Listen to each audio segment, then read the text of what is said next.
Fais-nous une petite démonstration, allez. Petite démo 2. J'en sais rien. Dis bonjour. À Bergerac. Vous montrer les plus beaux lieux de Bergerac.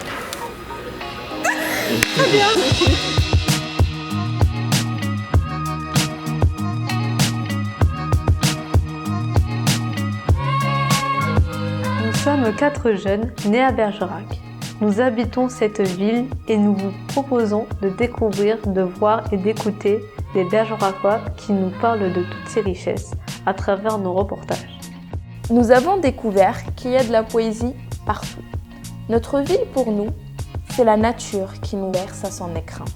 Notre ville pour nous, c'est le fleuve qui continue à nous promener et inviter au plaisir des touristes. Notre ville pour nous, c'est la diversité des cultures, de ses habitants. Notre ville pour nous, c'est la qualité de vie d'une cité, mais entourée de la campagne.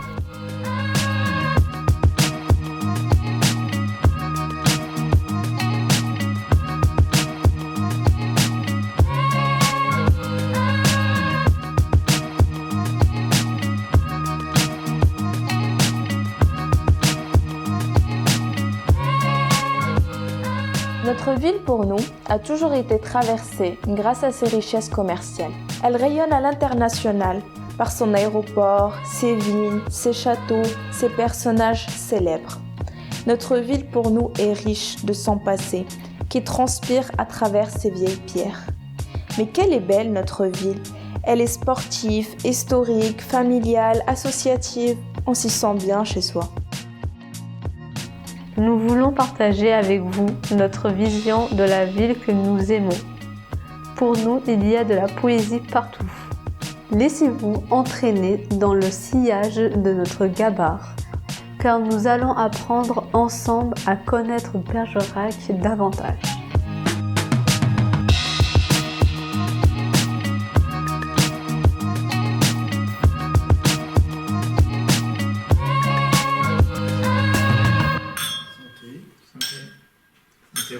Santé à l'équipe. Je suis arrivé ici en 1999, après avoir fait des études d'œnologie. Et j'ai connu ce domaine en cherchant d'abord à Bordeaux et puis ensuite à Bergerac, un petit domaine qui était accessible à mes moyens. Et ça s'est fait comme ça. Donc voilà, j'ai démarré ici en 1999, j'ai fait une première récolte, ça s'est bien passé, puis après j'ai continué. Et ces vignobles, c'était une chance parce que c'était déjà conduit en agriculture biologique. Et ça m'a plu beaucoup. Ça m'a motivé encore plus, quoi, en fait. Là, on est dans une parcelle de Merlot. Donc le Merlot, c'est un des 4-5 cépages de la région d'Aquitaine. Il y a le Cabernet aussi, Cabernet Franc, Cabernet Sauvignon et le Malbec. Et donc c'est un cépage principal qui donne des raisins qui ont beaucoup de degrés, beaucoup d'arômes et voilà. Ça reste un cépage principal pour l'appellation. Donc la première étape, c'est la taille, qui a lieu en hiver, c'est-à-dire en décembre, janvier, février, mars. Et de plus en plus, on taille au mois de mars pour éviter le gel de printemps. Suite à la taille, on va enlever les vieilles branches et ensuite attacher la latte. La latte, c'est un bout de branche qui va apporter le fruit, en fait. Et ensuite, il y a le nettoyage du pied, parce qu'il va y avoir des pompes qui vont pousser un peu à la base du pied, comme ça par exemple. On va nettoyer et on va laisser que les branches principales qui sont en haut du cep, en haut du pied. Et comme vous avez observé, il y a un côté où on laboure, là à côté par exemple, et si on tond, ça permet de passer avec le tracteur pour faire le traitement. Et aussi, on évite de labourer tout le champ, toute la parcelle, parce que s'il y a beaucoup d'eau, l'herbe va absorber l'eau, donc ça fera une vigne qui sera moins forte de mi-avril, mai. On va traiter parce qu'il y a des maladies qui attaquent la vigne, comme par exemple le mildiou, l'oïdium, etc. En bio, on va utiliser de la bouillie bordelaise, c'est du cuivre, et avec du soufre. Associer les deux, c'est une bonne combinaison et ça permet de lutter contre les différents parasites et puis les différentes maladies. Et donc après, la vigne va pousser, puis on va limiter le développement du feuillage. C'est-à-dire qu'on va tailler l'été, on va couper un petit peu les branches qui poussent, par exemple là, on va couper tout ça avec des cisailles ou mécaniquement avec un tracteur. Et on se dirige vers la maturation du raisin qui va commencer à la mi-juillet. Et puis ensuite, il y a d'autres tâches. On va peut-être feuiller aussi la vigne. Là, par exemple, ici, il y a des grappes qui sont masquées par les feuilles. Quand on a le temps, on va enlever les feuilles qui masquent les grappes pour que celles-ci prennent le soleil du matin surtout, pour mûrir un peu plus. On est un peu en hauteur quand même, pour éviter le gel. Et puis c'est des terres un peu pauvres, donc c'est vraiment adapté pour faire de la vigne. Voilà. C'est quoi sur combien de kilomètres? Il y a 6 hectares en production et il y a 12 hectares au repos. Quand on plante de la nouvelle vigne, on va planter dans une terre qui est reposée depuis longtemps, 15-20 ans. Voilà, ça permet d'avoir une terre qui est reposée, qui est fertile. Il y a de la technique. Oui, c'est l'agronomie de base. C'est-à-dire qu'un sol qui est cultivé en permanence, c'est un sol qui s'appauvrit, mais aussi qui cumule des résidus de traitement, etc. Avec tasse également, parce qu'on va passer avec des tracteurs dessus, donc on va tasser le sol. Et quand vous arrachez maintenant, parce que la vigne est vieille, et vous replantez aussitôt, et vous allez travailler sur un sol qui est fatigué. Et ça, ce n'est pas très bon. Il vaut mieux aller, quand on dispose de terre, dans une parcelle qui a été au repos depuis 15-20 ans. Celle-ci, elle a eu le temps de se régénérer, de s'assainir. Et puis il y a toute la masse microbienne qui est riche, régénérée dans le sol. Ça va permettre après au plant de vigne de se développer, d'être plus résistant aux maladies, de donner un raisin de meilleure qualité. Ouais, comme ça, ils ont assez de sels minéraux aussi. Voilà. Après, on peut complémenter un petit peu si on fait une analyse et on voit s'il y a besoin de mettre plus de potassium ou de magnésium ou corriger aussi l'acidité, parce que bon, ça c'est aussi... Oui, ça dépend des terres aussi. Tout à fait, voilà. Mais ici sur Bergerac, c'est quand même assez... C'est une terre qui est faite pour les vignes. Oui, bien sûr. Ici, là c'est une terre qui a un taux de sable important et de l'autre côté, c'est plus argileux. Oui, ça donne la possibilité de faire plusieurs types de vins. Oui, et puis c'est intéressant à faire. Et aussi, les gens, ils aiment les vins moelleux pour accompagner le foie gras, le dessert, un apéritif, etc.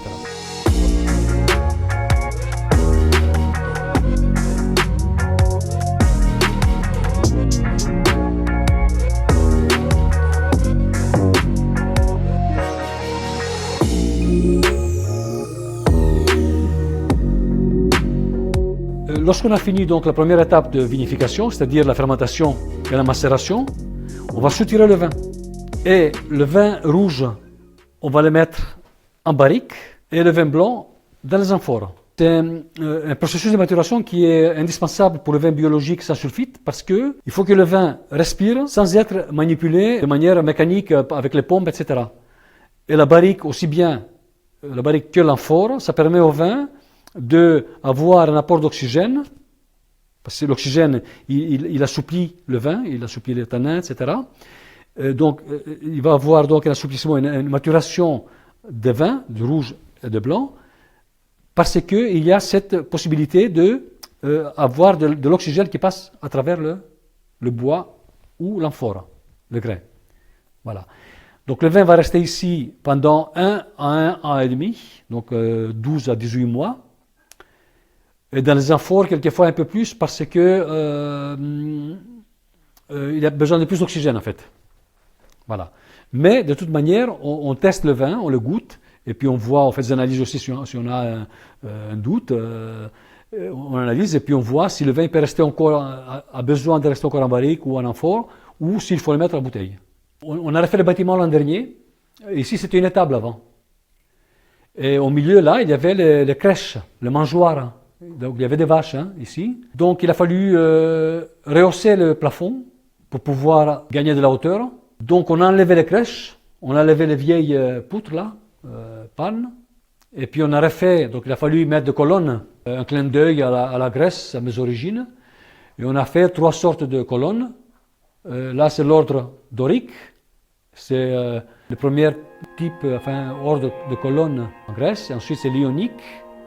Et ensuite, c'est l'ordre corinthien.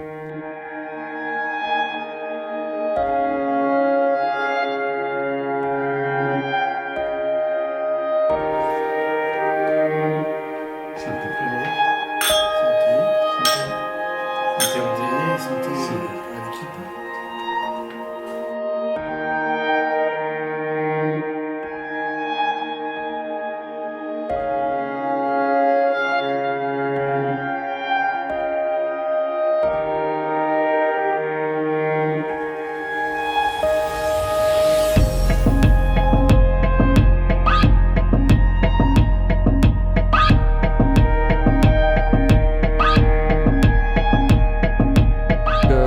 Patrick Lavelier, bonjour.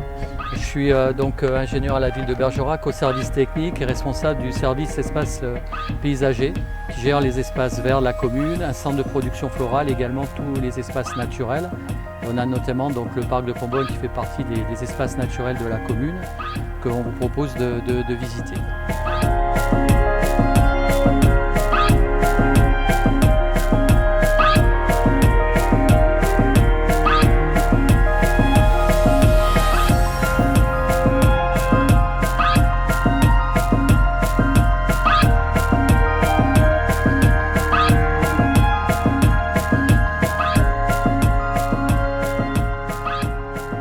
Pour remonter donc la jeunesse du parc, en fait l'idée c'était de consulter les Bergeracois. Donc on a fait une enquête publique et en fait les gens se sont positionnés globalement sur l'envie de pouvoir se promener sur un espace ouvert et se rapprocher de l'environnement, une demande de nature en ville. À l'époque, on commençait déjà à voir les prémices des problèmes climatiques auxquels on est confronté aujourd'hui, avec des aspects de réchauffement, mais aussi une perte considérable en termes de biodiversité, la disparition des mares par exemple, la disparition des haies, certains boisements qui étaient coupés, des coupes à blanc, etc. Donc par rapport à ça, ça nous a permis aussi d'échafauder une logique de parc qui soit une conception un peu ce qu'on appellerait systémique ou écosystémique, c'est-à-dire essayer de recomposer un ensemble de milieux interconnectés qui permettent d'offrir un certain niveau de diversité biologique, ce qu'on appelle aujourd'hui la biodiversité, et qui permettent également de satisfaire des aménités, des services pour les gens qui veulent se promener. Aujourd'hui, il y a beaucoup de villes qui travaillent là-dessus, sur les côtés de renaturation, de parcs, etc. À l'époque, on a été un peu avant-gardiste, on travaille beaucoup avec la LPO, la Ligue de protection des oiseaux, qui vient pour nous conseiller sur certains aménagements, etc. Et ils nous disent que voilà, ils rencontrent beaucoup de projets de parcs similaires sur d'autres villes et que pour le coup, on est un petit peu en avance voilà, sur un certain nombre de projets. Voilà. Ça c'est bien ça. Donc ça permet aussi d'avoir une expérience et de donner quelques orientations ou des erreurs que nous on a pu faire qui permettent d'enrichir l'expertise ou la connaissance de certains qui veulent justement évoluer vers ce type d'aménagement. Voilà. Peut-être un peu dense, mais bon. Voilà. Ce qui est bien, c'est que ce sont les voilà. Bergeracois qui aient choisi comment ça se passe, ça c'est bien pour prendre. Alors oui, ce sont du coup les Bergeracois, puisque en fait la thématique, on avait des tableaux et on leur disait, voilà, en termes de loisirs sur ces espaces-là, on peut proposer de la promenade, on peut proposer de la baignade, etc. Et dans les propositions qu'on avait fait sur la liste loisirs, il y avait faire de la planche à voile, faire du bateau, parce qu'on était toujours un peu sur l'idée de lac ou de création de plans d'eau. Les gens ont demandé massivement, à quasiment 70-80%, de pouvoir se promener. Il y avait une demande de promenade. Pourtant, on a la campagne, on a quand même des sentiers de randonnée, etc. Mais il y avait un besoin urbain de pouvoir se promener, se détendre. On a des parcs quand même pas mal sur la commune. Mais il y avait quand même cette demande-là qui était formalisée. Et la baignade, on va dire naturelle. On avait à l'époque 2 piscines sur Bergerac, piscine Neptuna et piscine de Pic-Caillou.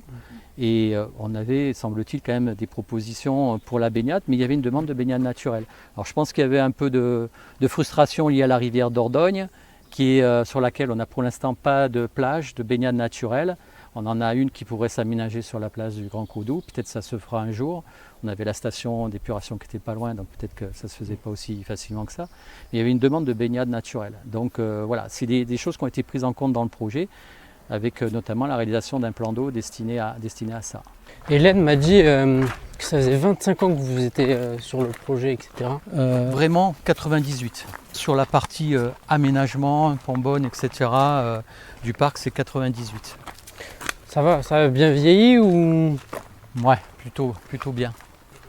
Plutôt bien et ça a bien évolué parce que c'est vrai qu'au début, on n'avait pas trop de références dans ces types d'aménagements-là, puisque ça n'existait pas vraiment. Des gens qui créent des parcs naturels, souvent les parcs naturels, c'est des choses qu'on met en place dans des zones qui existent déjà. On veut préserver en montagne une zone naturelle, on va le classer parc naturel. C'est une nomenclature, c'est un classement qui existe en France, parc national naturel. Donc il faut qu'il y ait des espèces particulières à préserver, etc. pour qu'on fasse ces classements-là. Mais de partir de zéro pour créer un parc naturel, d'ailleurs c'est plus un parc naturel, c'est un parc artificiel, mais aménagé de façon naturelle, ou qui donne après un aspect de parc naturel. Voilà. Donc là en fait, on verra après quand on va aller sur la partie plus à l'est, on va voir après la logique paysagère. Donc l'idée c'était aussi de s'appuyer sur l'environnement du parc, parce qu'on a des coteaux qui sont boisés, les coteaux de Malogier, Podesta. On a un ruisseau qui traverse le parc sur toute sa longueur, etc.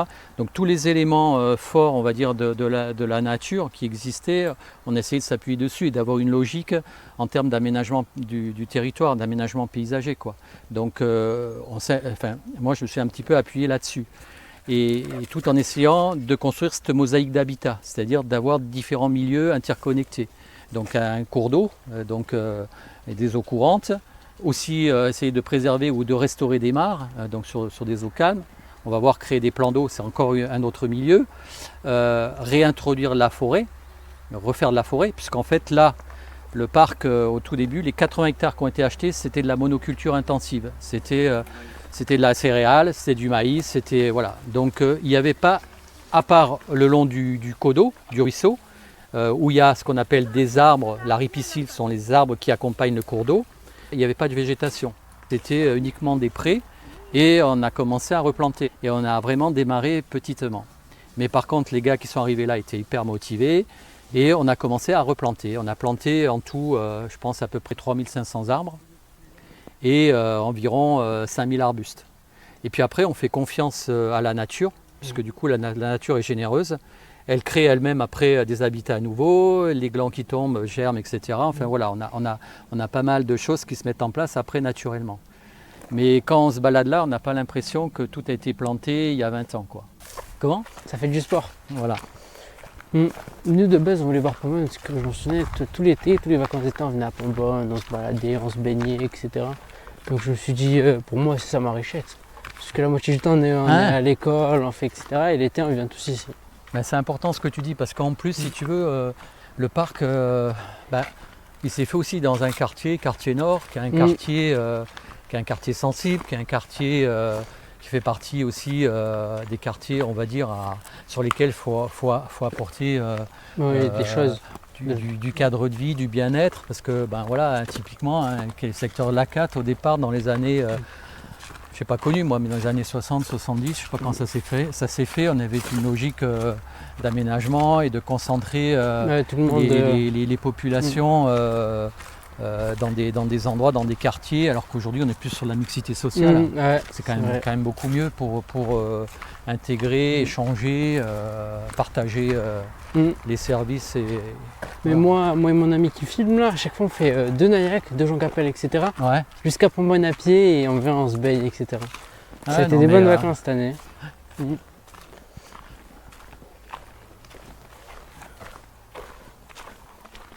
C'est les enclos ? Comment ? C'est les enclos. Bon, je parlais un peu du coup des copâturages. Ok. On peut faire une petite halte là. Parce qu'en fait, bon, alors on voit derrière la route, hein, dans la voie communale là, qui passe au-dessus.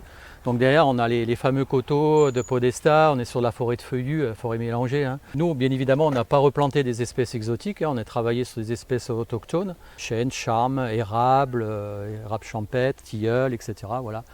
Après, on a essayé aussi d'anticiper un peu sur, à titre expérimental, sur les enjeux de réchauffement avec quelques espèces méditerranéennes. On a du chêne vert, on a quelques espèces comme ça pour voir comment elles se comportent sur les parties les plus exposées. Donc on a aussi intégré un petit peu tout ça. Mais la matrice, donc c'est essentiellement des espèces autochtones. Et puis comme au jour d'aujourd'hui, donc on a 55 hectares gérés, entretenus par 5 agents. Donc voilà, ça fait quand même pas beaucoup de personnes. On est obligé donc d'utiliser des services qui sont apportés naturellement par des animaux. Donc on fait de l'éco-pâturage, donc une toute partie de terrain qui est entretenue par des moutons. Donc, et pour pas que ça ait un impact trop fort, le pâturage sur le milieu, on est sur ce qu'on appelle du pâturage extensif. C'est-à-dire qu'on met peu d'animaux à l'hectare et on les déplace. C'est-à-dire qu'ils ne sont jamais tout le temps au même endroit. Donc comme ça, il n'y a pas trop de pression au sol. Ça abîme pas la végétation, même au contraire, ça favorise le développement d'espèces nouvelles.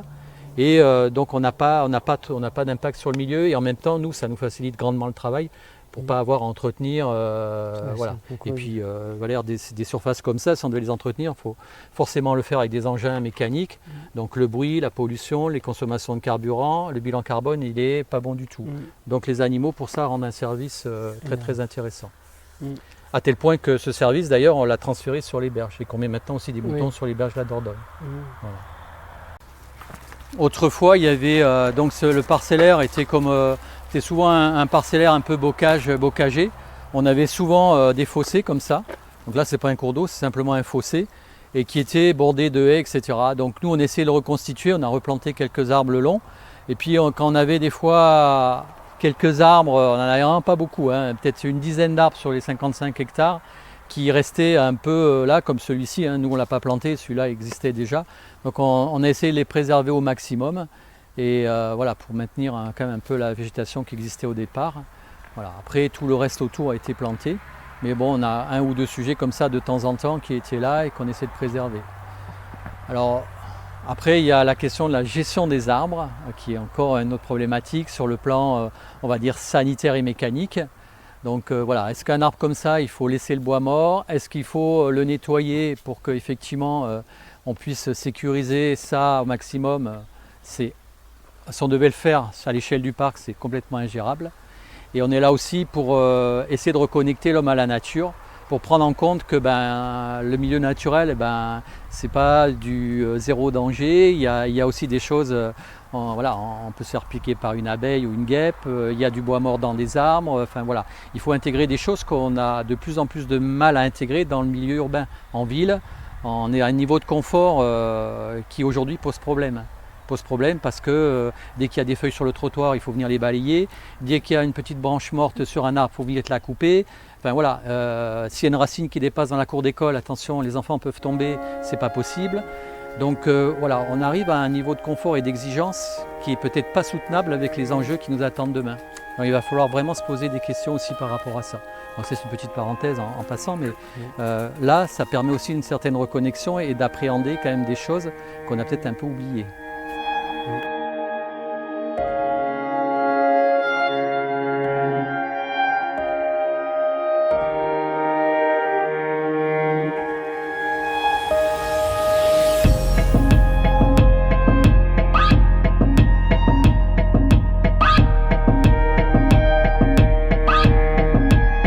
Donc en fait, l'idée du sentier d'interprétation, c'est d'essayer de connecter un maximum de milieux naturels.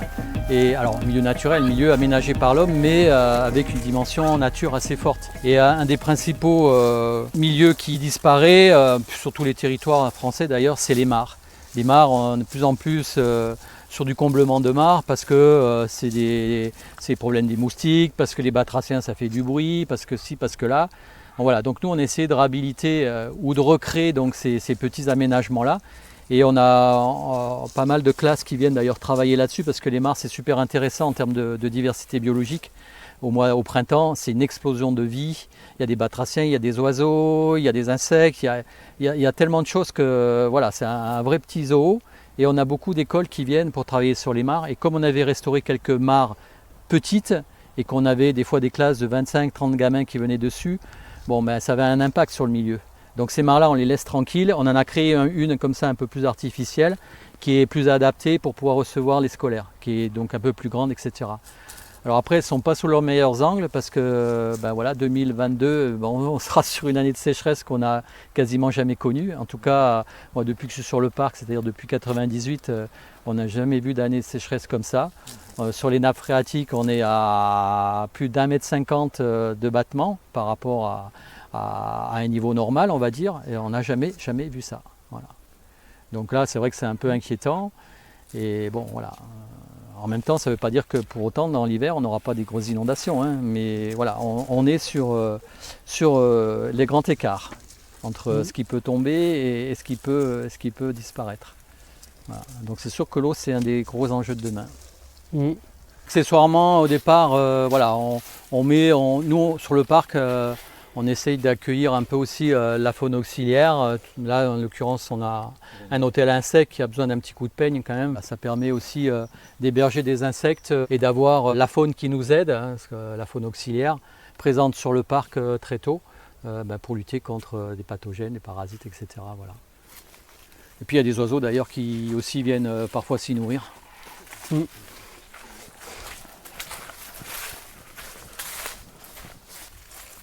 y a des petits serpents. Ouais, couleuvres. Donc voilà, ce genre de panneaux. Alors moi j'aimerais bien que la signalétique pédagogique soit encore plus développée sur le parc parce que c'est vraiment un vrai outil d'éducation à l'environnement et encore plus aujourd'hui où on parle de transition, de préservation de la biodiversité, etc.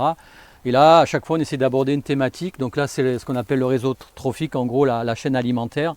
Et les oiseaux, donc voilà, où ils vivent, où ils se nourrissent, parce que des fois ils vivent à un endroit différent du lieu de nourrissage. Donc on a mis métro boulot dodo pour dire qu'effectivement, ben voilà, il y a du déplacement et des endroits où des espèces se rencontrent et des endroits où elles viennent se réfugier, etc. Voilà. Donc on a ce petit panneau qu'on va retrouver un peu tout le long du circuit. Il y a des animaux, bon, comme je sais pas, on peut prendre le renard qui va plutôt lui siéger dans la partie bosquée, forestière, mais qui peut se déplacer dans les parties plus ouvertes avec des haies pour se nourrir, et également jusque dans la prairie. Voilà, donc c'est un animal, on va dire, assez cosmopolite et assez polyvalent qui va se déplacer sur tous les milieux. Par contre, il y a d'autres animaux qui sont plutôt inféodés à un voire deux milieux, comme la salamandre, qui va plutôt fréquenter pour se reproduire la mare, qui va s'y nourrir un petit peu, mais qui va passer l'essentiel de son temps, notamment sur la période hivernale, à hiverner sous un tas de bois, etc. Donc voilà, il y a des animaux qui vont explorer différents milieux, puis d'autres qui sont plutôt inféodés à un ou deux milieux. C'est ce qu'on appelle un peu la diversité, la biodiversité, la diversité aussi spécifique liée à certains systèmes. Sur la conception du parc, essayer de faire en sorte d'avoir ce qu'on appelle les continuités écologiques. Les espèces sauvages, du coup, elles se développent rarement en terrain découvert. Donc il faut arriver à trouver une continuité, un maillage végétal pour permettre à la biodiversité de s'installer plus facilement. Donc quand je vous parlais des coteaux de Malogier, tout ça, Podesta, on voit donc les arbres qui sont sur la crête en haut. Et en fait, on ne voit plus la différence aujourd'hui, c'est-à-dire que les arbres du parc sont tellement bien développés qu'on a une continuité, on a un corridor, on a une continuité écologique. Et en fait, donc l'idée, c'est que la forêt donc, qui était sur les coteaux se développe à l'intérieur du parc. Voilà. Et pour ne pas avoir que de la forêt, après, on a créé des milieux ouverts qui sont intéressants pour les oiseaux aussi, pour des cervidés, on a du chevreuil, des choses comme ça. Donc voilà. Et nous, aujourd'hui, la gestion qu'on réalise, c'est une gestion donc, du coup écologique. Et on est obligé quand même de faire, pour ça que l'homme est intéressant aussi dans la nature, hein. L'homme il n'est pas à côté de la nature, il fait partie de l'écosystème nature. Et même en intervenant des fois un peu drastiquement. Hein. C'est-à-dire que sur un milieu comme ça, si on laisse faire, le stade ultime, on va dire la nature, dans des zones comme Bergerac, hein, dans des parties un peu continentales, etc., c'est la forêt. C'est-à-dire que si on laisse le milieu en l'état, les ligneux se poussent, les ronciers, etc. Après, les arbres vont venir succéder, etc. Et le stade ultime, c'est la forêt, c'est ce qu'on appelle le climax. Donc voilà, si on laissait faire, il n'y aurait que de la forêt. Puisque nous, on est sur une logique de biodiversité, de conservation de milieu, on va à un moment donné intervenir avec des engins pour couper tout ce qui est ligneux, pour garder de la prairie. Voilà. Donc ça, c'est notre travail consiste à ça, à essayer de préserver les connectivités les différents milieux. Milieu ouvert, milieu forestier, ruisseaux, etc. Voilà. Bon, un petit clin d'œil sur la sensibilisation du public, espace à partager, pour dire que bon voilà, si chacun veut y trouver son compte, le naturaliste qui se promène là, celui qui est le jogger qui fait sa course sur l'allée, ou celui qui veut venir là pour se détendre, écouter tranquillement la musique, chacun peut trouver son compte à condition de se respecter les uns et les autres. Donc c'est un petit peu un panneau de sensibilisation par rapport à ça, avec une codification en rouge de ce qui est plutôt à proscrire et en vert de ce qui est plutôt à favoriser. Voilà. Par rapport aux déchets, il y en a souvent. Alors les déchets, oui, les déchets, c'est une très très bonne question, parce que les déchets, c'est un vrai problème sur le parc. Parce que dans l'idéal, on ferait par exemple la montagne, tu partirais en montagne, on partirait ensemble en montagne, on ne partirait pas avec des déchets plein nos sacs à dos. On partirait léger et on se débrouillerait, en tout cas pour voilà, ne pas laisser nos déchets en montagne, etc. C'est vrai que les gens ici qui viennent sur le parc laissent beaucoup de déchets. Et nous, l'équipe du parc, les 5 personnes, passent par exemple à peu près 2 heures tous les jours. Ça dépend, même l'été c'est même plus, des fois c'est 3 heures, à ramasser les déchets des gens qui viennent sur le parc. Donc là, par rapport à ça, on n'a pas encore pris conscience des enjeux, je veux dire, de notre empreinte écologique, de l'impact qu'on a sur la planète, sur le milieu, par rapport ne serait-ce qu'aux déchets qu'on laisse, quoi. Et c'est vrai qu'il faudrait que sur le parc, par exemple, on se responsabilise et que quand on vient sur le parc, et ben, si on amène quelque chose pour se nourrir, par exemple, et ben, on le ramène avec nous et qu'on ne laisse pas sur le parc. Alors après, ça peut être à la marge, on peut avoir quelques poubelles pour qu'on ait quelques déchets, effectivement, qu'on laisse. Mais là, honnêtement, tous les jours, surtout sur la période estivale, les gars passent 2 à 3 heures à ramasser tous les sacs poubelles, etc. Ça fait partie de 50% de notre travail, alors qu'on a beaucoup d'autres choses à faire. Et ça, c'est vraiment un peu dommageable. Donc il faut qu'on arrive à évoluer là-dessus. Il faut qu'on fasse plus de sensibilisation, il faut qu'on fasse des campagnes de communication. Il faut peut-être qu'on améliore la signalétique avec d'autres panneaux aussi, par rapport à l'impact qu'on peut avoir sur le milieu par rapport à ça, quoi. En plus, il y a des poubelles. Ça, c'est un vrai problème, les déchets, mais de toute façon, c'est un problème à l'échelle de la planète. C'est que si on continue de consommer autant et avec autant de déchets, à un moment donné, on ne pourra plus stocker, recycler, etc. Même s'il y a des filières qui se mettent en place, ça devient vraiment problématique, les déchets. Ça, on va dire, ça a été commencé en 98, jusqu'à 98 à 2000, on a plutôt travaillé sur la partie conceptuelle du parc. On a vraiment démarré les travaux en 2000. On a commencé vraiment par planter les arbres, on n'a fait que ça. Et après, on a commencé les creusements des plans d'eau là-bas.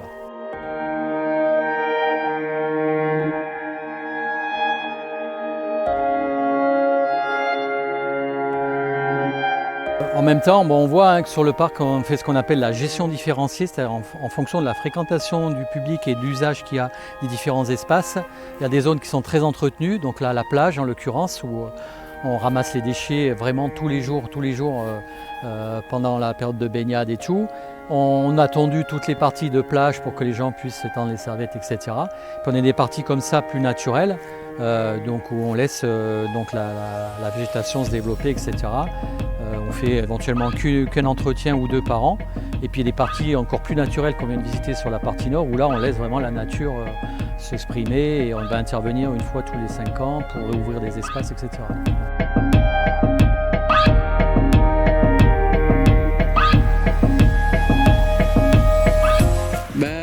C'est là où je me baigne avec mes amis. On passe par là, on fait tout un chemin. Bim bim bim bim bim. Après on saute, piouf. Et après on a jusqu'à là. On monte jusqu'à là. Et déjà on fait boum dans l'eau.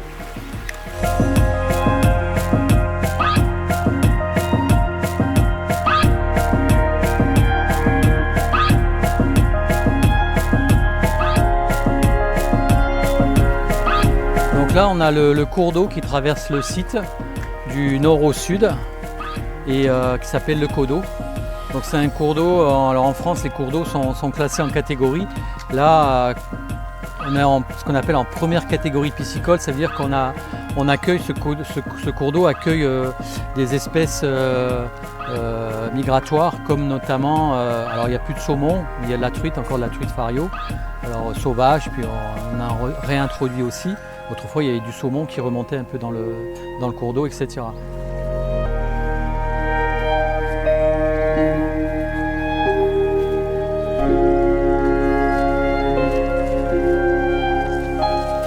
Donc là, typiquement, on est sur ce qu'on appelle les aménagements piscicoles, la diversification de milieux, où sur un cours d'eau, quand il est chenalisé, l'eau elle coule tout doucement et elle est régulière. Et puis là, dès qu'on crée un seuil, on a de suite une dynamique avec des petits contre-courants, avec des zones calmes, etc. Donc ça, c'est réoxygène l'eau.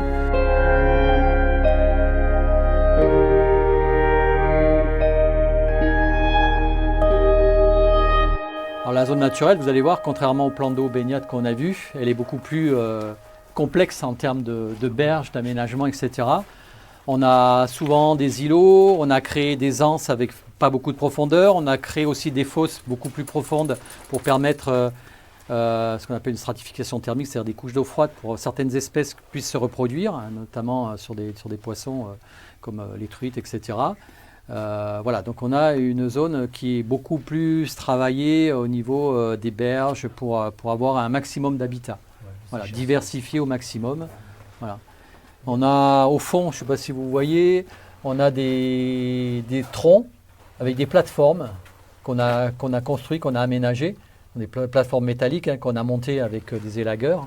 Je ne sais pas si vous les voyez, il y en a une sur les poteaux qu'on voit au fond, là, les poteaux droits, parce qu'on espère avoir de la cigogne.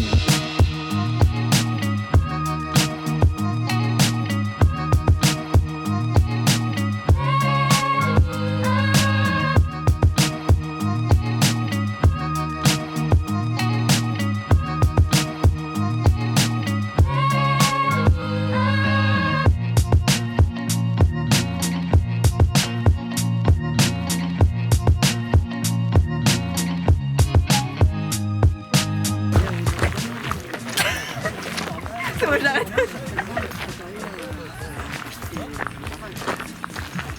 Non, mais pour l'utiliser après, il faut que je l'arrête.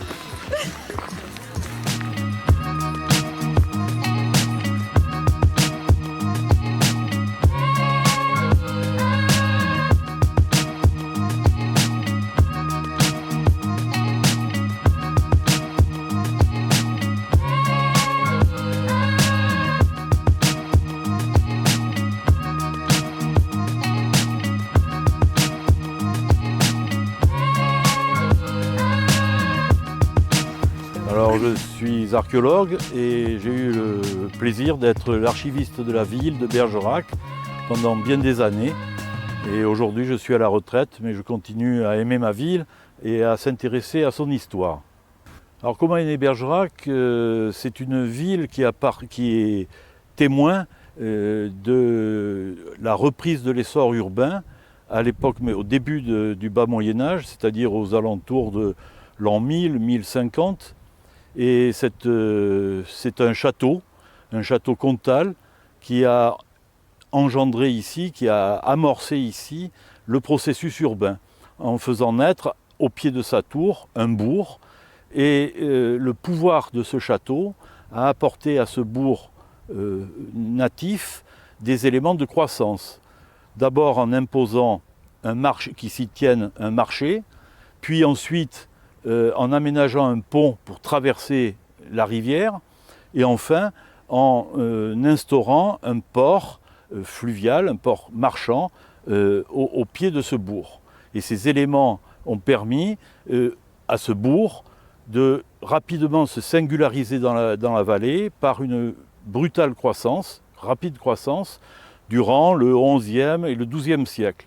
Et au bout de ces 200 années de croissance, ce gros bourg va passer à une étape supplémentaire de développement qui va l'emmener à devenir une ville à part entière sur le plan structurel, c'est-à-dire nombre d'habitants, taille de l'assiette urbaine, et en même temps sur le plan politique, car vers le milieu du XIIIe siècle, la population de ce bourg va pouvoir se défaire de l'arbitraire seigneurial, des tenants du château, pour aller vers une vie politique propre et accéder à l'organisation communale.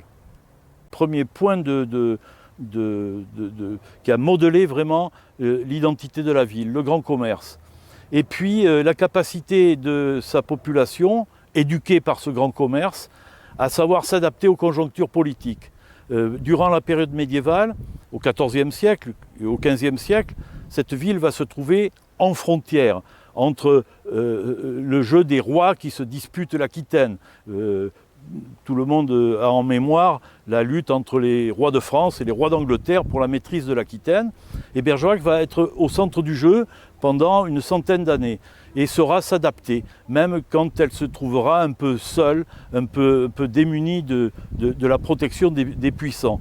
Et puis c'est une ville qui a su aussi dominer l'autre période difficile qu'elle rencontra dans son histoire, qui a été le XVIe et le XVIIe siècle, où la guerre civile, la guerre de religion, l'a entraîné à quitter l'orbite du roi pour gagner une certaine autonomie qui lui coûtera à terme très cher parce qu'elle sera reprise en main en quelque sorte par le pouvoir royal au XVIIe siècle. Voilà, ça c'est, je crois, des points forts de son histoire. Et puis c'est une ville enfin qui a toujours su, par force, vivre du sien, vivre d'elle-même, c'est-à-dire en lien avec son bassin agricole qui en l'occurrence, et sans esprit de clocher, est un bassin agricole extrêmement fertile, riche.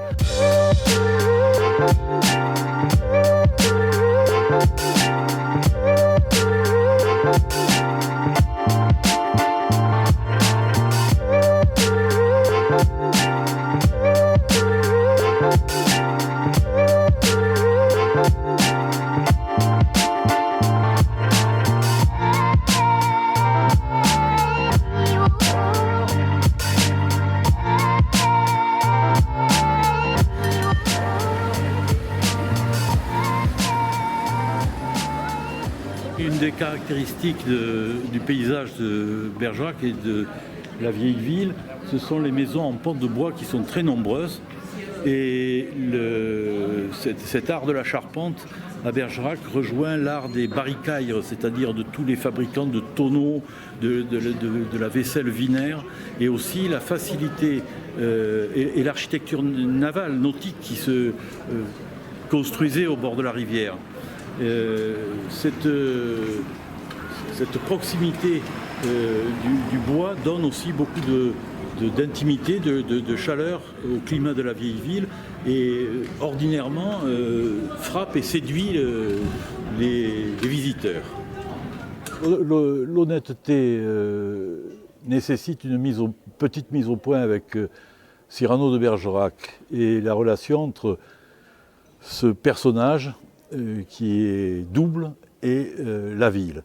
Le premier point, c'est qu'au XVIIe siècle a existé un poète mousquetaire, grand bretteur, un homme à la fois de lettres et d'épée, qui est rentré au cadet de Gascogne, dans un régiment qui était rempli, peuplé de gens du sud de la France, et qui s'appelait Savinien, Hercule Cyrano, et qui s'est vraiment fondu dans l'histoire des cadets de Gascogne et qui a laissé un certain nombre d'ouvrages. Il a écrit des comédies, il a écrit, plus célèbre peut-être, c'est son voyage aux États et Empire du Soleil, qui en fait une sorte de préfigurateur de la science-fiction. Et ce personnage historique extraordinaire qui écrivait autant qu'il se battait, paraît-il, et qui se battait bien et qui aurait eu un grand nez, a inspiré au XIXe siècle le dramaturge Edmond Rostand, qui s'est totalement inspiré de la vie de ce poète mousquetaire du XVIIe siècle et qui en a fait le Cyrano de Bergerac, que presque tout le monde connaît, étant donné que ça fait partie des pièces de théâtre les plus jouées au monde.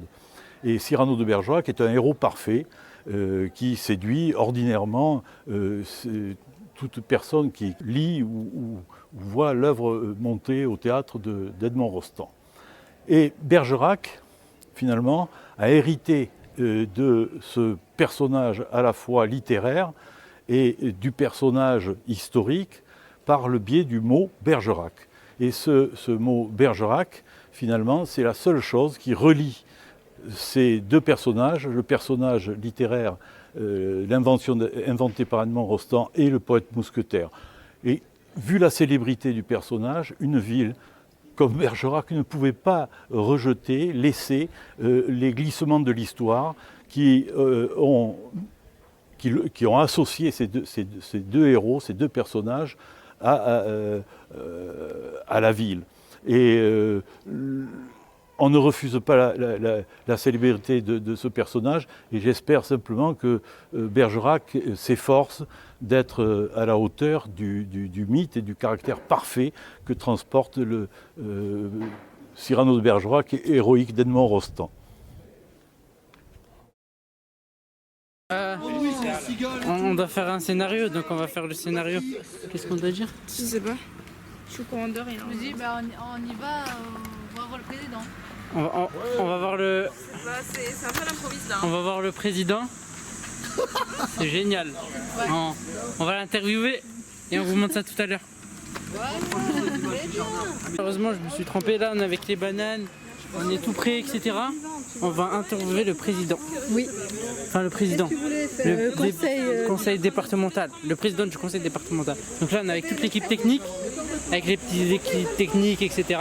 Et là, on va vous montrer un peu le jardin, tout ça, tout ça. C'est pas magnifique tout ça? Super génial, alors regardez. Ça c'est un petit vélo, ça c'est génial ça. Ça c'est le top ça. Et après là, il y a l'équipe technique. Il y a tout ce qui est professionnel, tout ça, tout ça.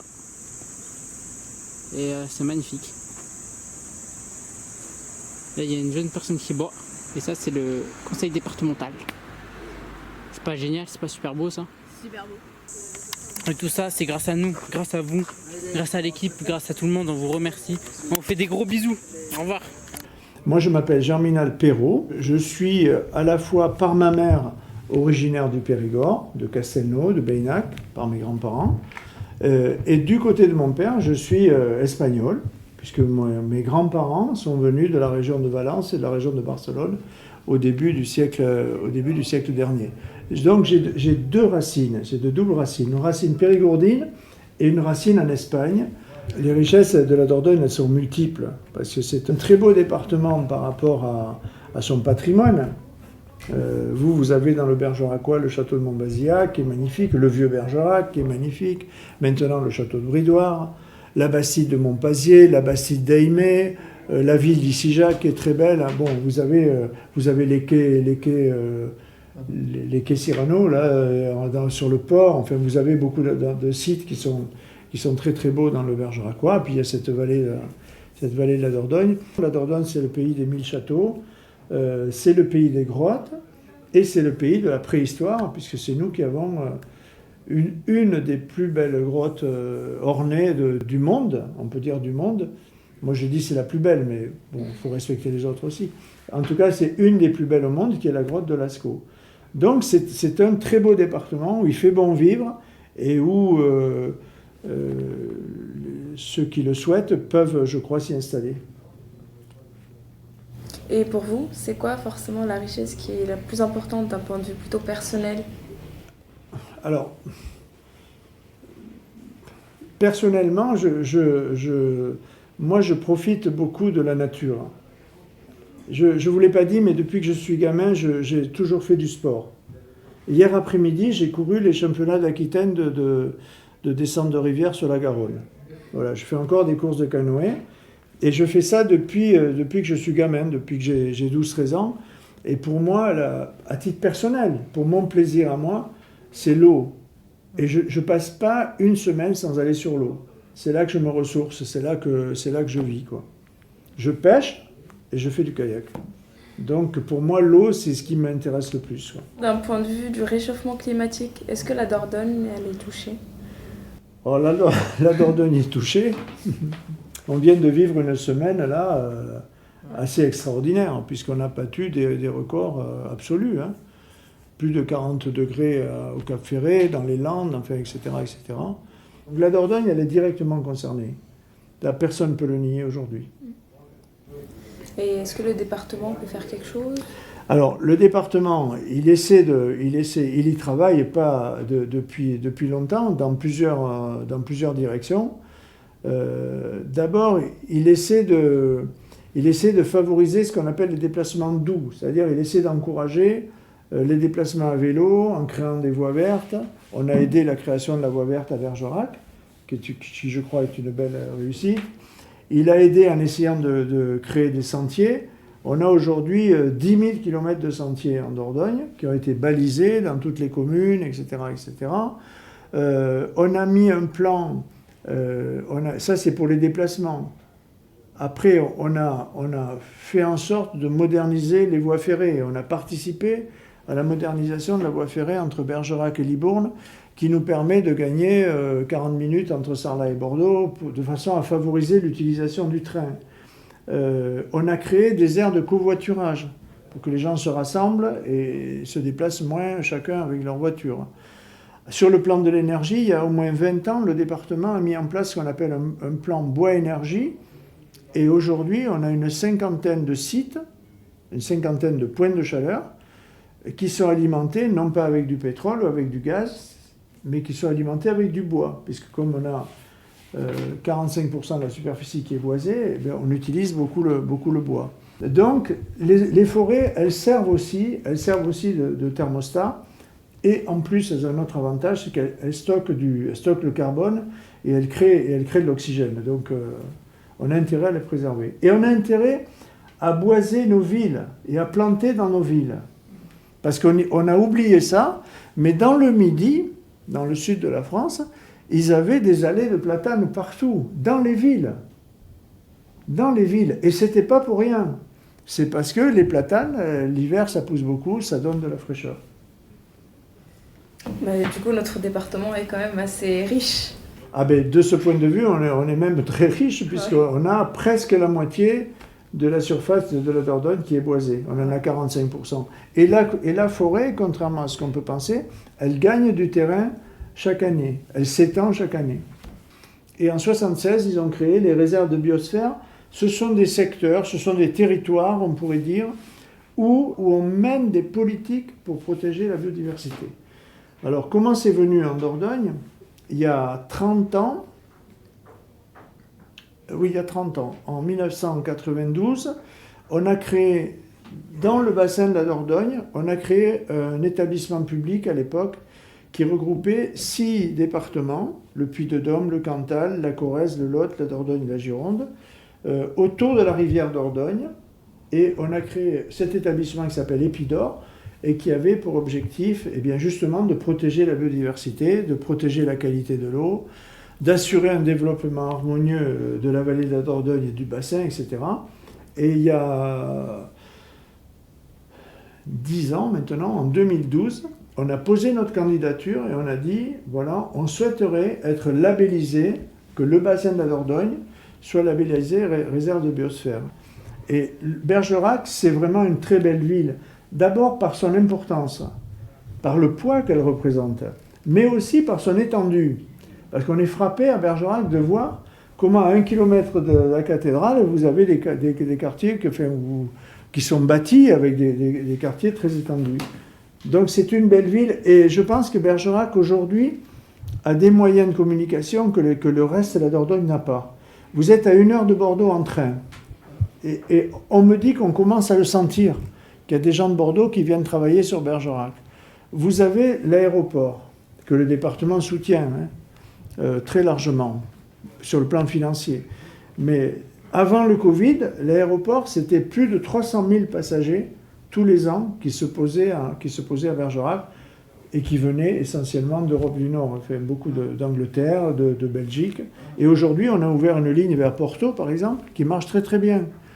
Et avoir 300 000 personnes qui tous les ans se posent là, c'est aussi une richesse pour tout ce qui est autour. Il y a des gens de Sarlat qui vont prendre l'avion à Bergerac.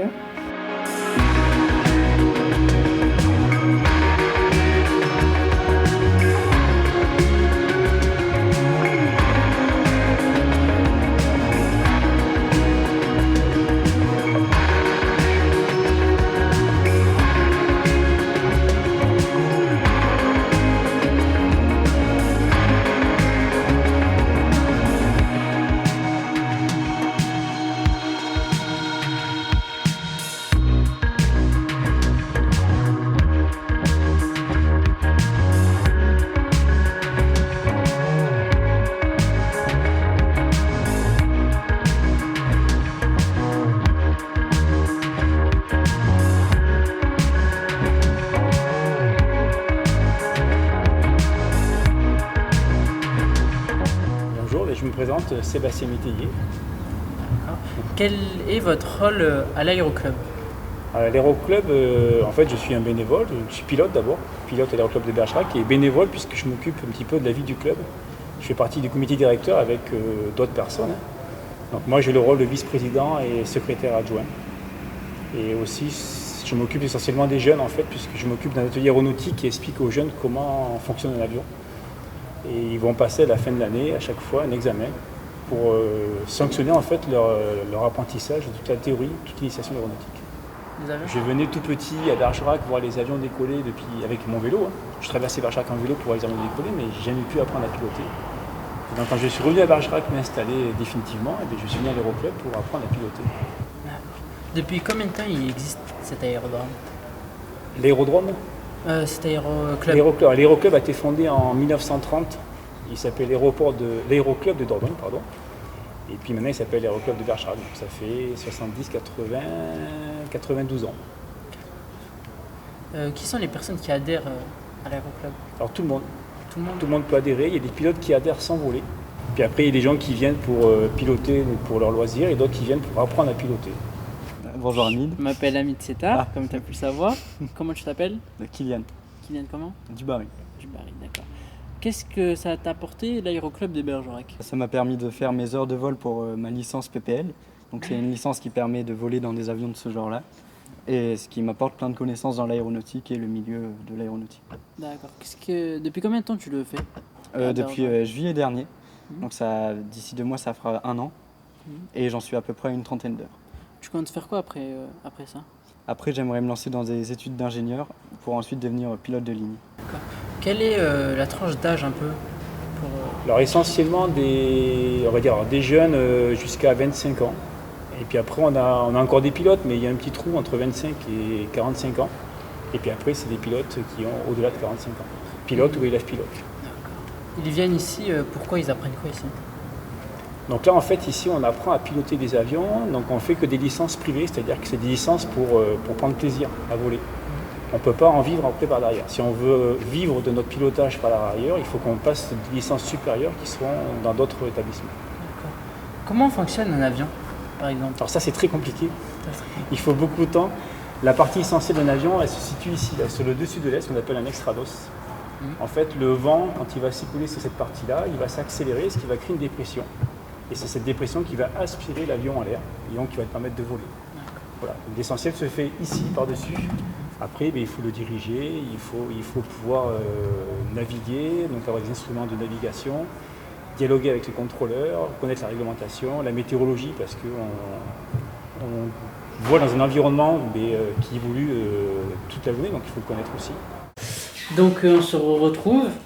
Ce serait pour vous poser une petite dernière question. Quelle est l'importance de l'aéroport de Bergerac? Alors actuellement, l'importance est surtout économique, puisqu'il y a beaucoup de commerciaux qui viennent et qui drainent des gens de beaucoup d'Angleterre, mais aussi de Belgique, du Pays-Bas et puis maintenant de Porto. Donc il y a beaucoup d'économies là-dessus qui est jouée sur toute la région de Bergerac, donc la Dordogne même. Mais dès le départ, la piste qui est ici, en fait, la piste avant était à Picaillou à Bergerac, au début des années 1911 je crois. Et en 1938, cette piste a été fabriquée ici pour l'armée. Donc en fait, au départ, c'était surtout militaire. Puis les Allemands l'ont occupée ensuite pendant la guerre, et puis ensuite, les Français l'ont récupérée forcément. Et puis après, c'est devenu une piste civile avec beaucoup de mouvements. Les militaires s'entraînent encore ici. Il y a eu Air Inter qui s'est entraîné pendant très longtemps dans les années 80. Donc c'est une piste en fait qui donne beaucoup de vols, mais surtout commerciaux maintenant. Il y a quelque chose quand même qui me vient, c'est le nombre d'associations que nous avons à Bergerac. Il y en a presque 500. Donc je pense que ce n'est pas le cas de toutes les villes moyennes comme ça. On a des associations dans tous les domaines, sportifs évidemment. Je pense à Stani Delair par exemple, à l'Aviron qui a été champion du monde. Ensuite on a les associations culturelles. Là aussi 3 compagnies de théâtre, donc beaucoup de création, beaucoup de dynamisme. Il y a des associations pour la danse, le cinéma, voilà, j'en oublie sûrement. Et puis aussi, on a un bon tissu d'associations d'entraide, ce qui est important pour tous les Bergeracois. Donc ils créent du lien social, ils offrent beaucoup de partage. Voilà. Et puis bon, je vais quand même parler des associations de jumelage. Lesquelles du coup? Eh bien écoute, c'est simple, on est jumelés 5 fois, ce qui n'est pas le cas non plus de toutes les villes. Donc 5 fois, nous avons Repentigny au Canada, nous sommes jumelés avec le Canada, nous sommes jumelés avec la Pologne, Ostrowielkopolski, avec l'Allemagne, Euwen-Neuendorf, avec l'Italie, avec Faenza, la ville c'est Faenza, et puis bien sûr Kénitra au Maroc. Donc là où on essaye effectivement de partager beaucoup de richesses entre les deux côtés de la Méditerranée, établir un pont de fraternité entre les deux rives. Voilà. Et c'est très important pour nous tous. Pour toi, c'est quoi la richesse de Bergerac? Et cet aéroclub, c'est vraiment une richesse parce qu'il est en bon état, il y a vraiment une bonne ambiance. Tout le monde est là pour t'aider si tu as des questions, des choses comme ça. Et c'est vraiment très sympathique de se réunir ici. D'accord, merci beaucoup à toi. Alors la richesse de Bergerac, c'est d'abord, je crois, quand on parle d'un organisme urbain, c'est d'avoir duré, d'avoir su dominer les périodes d'adversité qu'ils ont rencontrées. Pour Bergerac, c'est une ville qui très tôt va s'orienter vers le grand commerce et cette situation-là lui a permis très tôt dans l'histoire de construire son identité et sa fortune autour du grand commerce viticole. Par la rivière, il y avait la possibilité d'exporter ce qui était une des richesses du pays, le vin. La diversité aussi de la population ici, étant donné que c'est une ville rurale, c'est un département rural, on a des gens qui viennent de l'étranger, autrefois il y avait même des Portugais, des Espagnols qui viennent. Moi je suis d'origine grecque, bon, voilà, j'ai débarqué ici. Et puis il y a aussi des gens du Maroc qui viennent et puis ça fait vraiment une richesse. Je trouve quand même qu'on est dans une zone riche à plein de points de vue, au niveau notamment des richesses naturelles. C'est-à-dire qu'on a une zone qui est encore relativement diversifiée en termes de forêt. Et je pense qu'une des richesses du territoire à Bergerac, c'est cette diversité qu'on a encore, mais qu'il faut vraiment qu'on préserve. Parce qu'elle est menacée comme partout. Et aujourd'hui, d'avoir la petite polyculture, la petite polyculture élevage, la viticulture à une échelle encore humaine, pas surdimensionnée, etc., en refaisant des haies, en ayant une démarche un petit peu comme ça, un peu artisanale au niveau de l'agriculture, je trouve que c'est une richesse patrimoniale au niveau de l'agriculture locale. Puis après, il y a le patrimoine historique bâti, hein. On a une ville aussi où on a un patrimoine riche au niveau bâti, etc., qu'il faut qu'on arrive à préserver également. Mais ça, bon. Un petit sentiment intime sur Bergerac, la lumière, je crois que ce qui est derrière moi l'atteste, c'est la rivière Dordogne qui traverse la ville, apporte cette lumière, il contribue. On n'est jamais emprisonné entre des élévations bâties importantes et ça permet finalement, ça favorise la convivialité et puis j'espère la fraternité. Je crois qu'il y a une autre richesse aussi dont j'ai envie de parler, eh bien c'est vous, c'est la jeunesse. Voilà. Parce que je suis bien contente que vous réalisiez ce documentaire en tant que citoyen de notre ville. Merci beaucoup. De rien.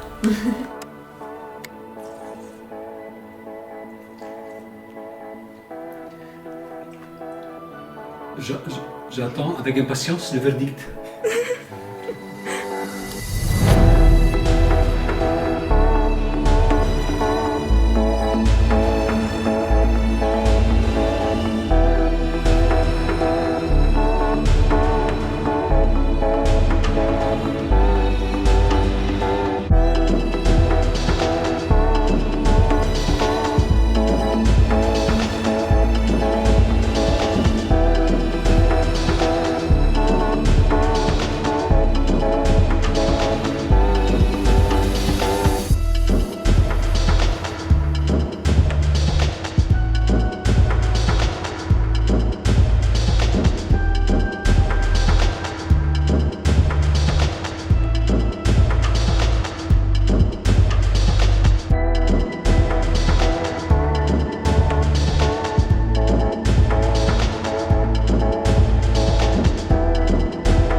Check the mic and make sure it sound right, boys.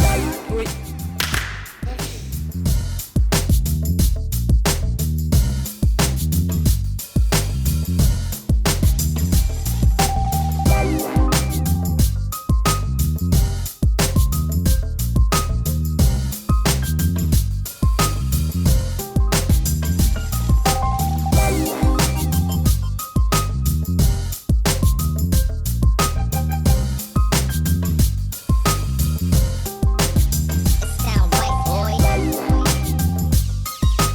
Nassima, fais coucou. Fais coucou. Fais coucou. Nassima, fais coucou. Parce que là, tu m'as mis un vent quand même. Si je peux me permettre. Oh, quelle beauté. Voilà. Nous sommes en train de filmer en plein milieu du tournage. C'est magnifique. C'est splendide. Tiens. Bonjour, je m'appelle Nassima et j'ai 17 ans. Voilà, coupé. Caméra? Ouais, tu peux regarder la caméra, ouais.